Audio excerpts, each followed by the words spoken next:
दोस्तों, dream study Keshav Maurya YouTube में आपका स्वागत है। चलिए स्टार्ट करते हैं। पहला अध्याय है भारतीय इतिहास।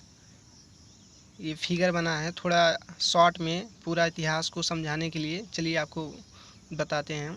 भारत का इतिहास 3 प्रमुख खंडों में विभाजित है। पहला है प्रौद्योगिक काल, जिसका कुछ वस्तुएं प्राप्त हैं लेकिन लिखित साक्ष्य नहीं प्राप्त है और पढ़ा भी नहीं गया है। जब लिखित साक्ष्य नहीं प्राप्त है तो पढ़ा कैसे जाएगा। इसको 3 खंडों में विभाजित किया गया है। पूरा पाषाण काल अज्ञात काल से 8000 ईसा पूर्व।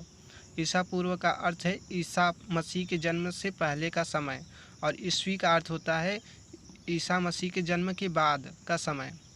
और दूसरा मध्य पाषाण काल 8000 ईसा पूर्व से 4000 ईसा पूर्व। और तीसरा नवपाषाण काल 4000 ईसा पूर्व से 2500 ईसा पूर्व। और दूसरा आधि ऐतिहासिक काल या इसे उत्तर पाषाण काल कहते हैं। इसे 2 खंडों में विभाजित किया गया है और इसे कुछ वस्तुएं प्राप्त हैं और कुछ लिखित साक्ष्य भी प्राप्त हैं लेकिन पढ़ा नहीं जा सका। और इसे 2 खंडों में विभाजित किया गया है। सिंधु घाटी सभ्यता पहला है 2500 ईसा पूर्व से 1500 ईसा पूर्व, और दूसरा वैदिक सभ्यता 1500 ईसा पूर्व से 600 ईसा पूर्व। और वैदिक सभ्यता को 2 भागों में विभाजित किया गया है। ऋग्वैदिक काल 1500 ईसा पूर्व से 1000 ईसा पूर्व, और दूसरा है उत्तर वैदिक काल 1000 ईसा पूर्व से 600 ईसा पूर्व। और तीसरा ऐतिहासिक काल, इसमें कुछ वस्तुएं प्राप्त हैं और लिखित साक्ष्य भी प्राप्त हैं और उसे पढ़ा भी गया है। और इसे 3 खंडों में विभाजित किया गया है। प्राचीन भारत का इतिहास 600 ईसा पूर्व से 712 ईस्वी। ईसा पूर्व ईस्वी में अंतर याद रखिएगा जो मैंने पहले बताया। और दूसरा मध्यकालीन भारत का इतिहास 712 ईस्वी से 1707 ईस्वी।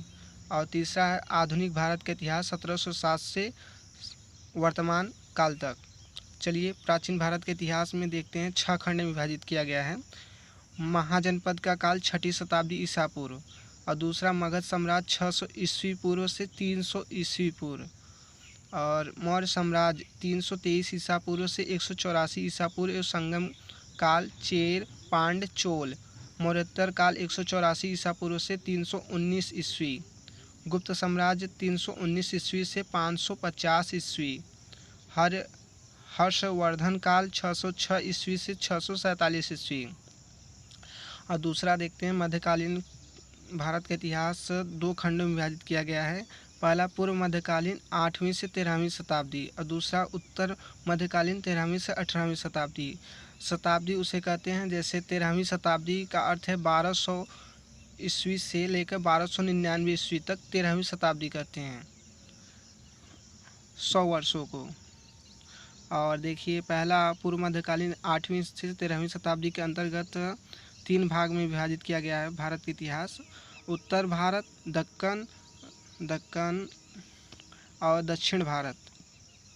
उत्तर भारत में पाल, सेन, प्रतिहार, राजपूत, चौहान, दिल्ली सल्तनत आता है। और दक्कन में चालुक, राष्ट्रकूट। और दक्षिण भारत में चेर, चोल, पांड्य, पल्लव। और देखिए इसमें उत्तर मध्यकालीन 13वीं से 18वीं शताब्दी के अंतर्गत उत्तर भारत में राजपूत, दिल्ली सल्तनत, मुगल।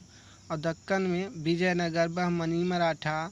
दक्षिण भारत में पांड्य, होयसल। और तीसरा आधुनिक भारत का इतिहास 1707 से वर्तमान तक, ये इसमें नहीं दिया गया है। इसके अंतर्गत 1857 विद्रोह, गांधी युग और 1947 चीन भारत युद्ध आदि है इतिहास में। अगली वीडियो में अगला महत्वपूर्ण इतिहास है। इतिहास की तिथियां देख लीजिए। Like, subscribe and support my friend. Good bye.